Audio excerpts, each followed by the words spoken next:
don't think that a lot of parents really realize, this is another actually really good point, I don't think a lot of parents really realize that of course your kid wants to see you. Of course they want to spend time with their parents. Of course they love their parents. But there's not really as much credence, as much recognition given of how powerful that mind control can be, especially when you're in the C organization. Daily indoctrination on how what you're doing for the C organization is more important than anything in the world. Period. It's constant. It's drummed into you constantly. And so that overriding message, which is right there in your face every day, people yelling it at you, people telling you, you talk about it with your friends. I mean, it's just a constant reality that the environment you're in and with the job you're doing is more important than anything. So that's the battle that parents or friends outside of the C organization have. It's an impossible battle. Mm-hmm. So when those opportunities do come up, it's not a matter of recognize it for what it is. That's right. And I truly, that first time, I could have done more with that. I could have done more with that if I had recognized what it was. Right. Exactly. And sometimes you'll only get a glimmer, a hint, the tiniest comment. But when you're getting something like that out of a Sea Org member, they are speaking volumes to you. Right? When you're getting some disaffected statement, some little comment about how life is rough for them right now, or things aren't going so great, or something like that, when they are actually saying something to that degree, that's huge. That's a big thing. Let me ask you something. So your dad offers you a safe spot if you want to come, and but says, my advice is go back and do it clean. And I say to you, whatever you decide, I'm totally behind you 100%.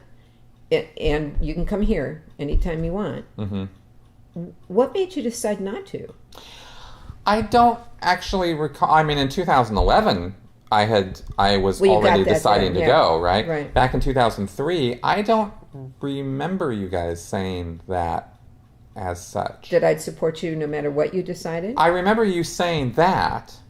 But I should have said that you have a safe space here.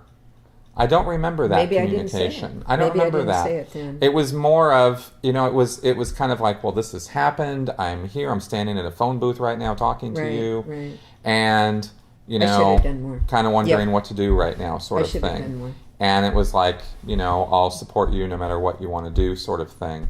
I think definitely at that moment I was outside of the Sea Org. I put myself outside the Sea Org.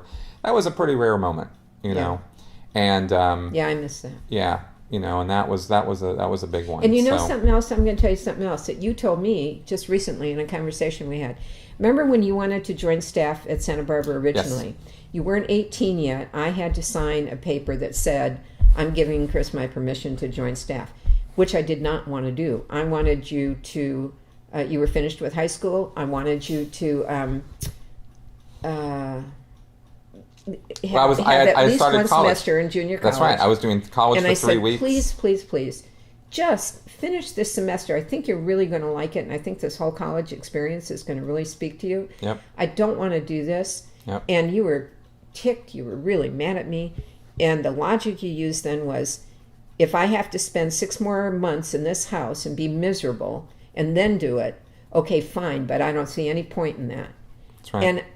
And I said, well, there is no point if that's what it's going to be, and that's the only choice. I mean, we're talking 6 months. It wasn't a lifetime. That's right.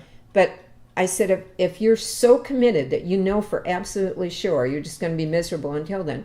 And honestly, I believe that was true. So I signed that thing. Mm-hmm. Recently, you said, Mom, I think if you hadn't signed that, I might have worn off. That's right. And I missed that. which really ticks me off. Yes. Really ticks me off. Well, it's the buy now, right? You have to do it now. Now. This is actually something Rachel pointed out to me as well, right? I knew this, and then she stressed it. Rachel Bernstein, right? Which was, a cult.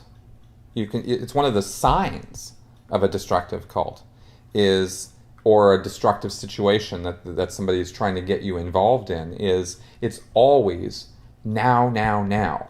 Don't think about this. Don't give yourself time to look it over. Don't go home and go over things on the internet and do your research.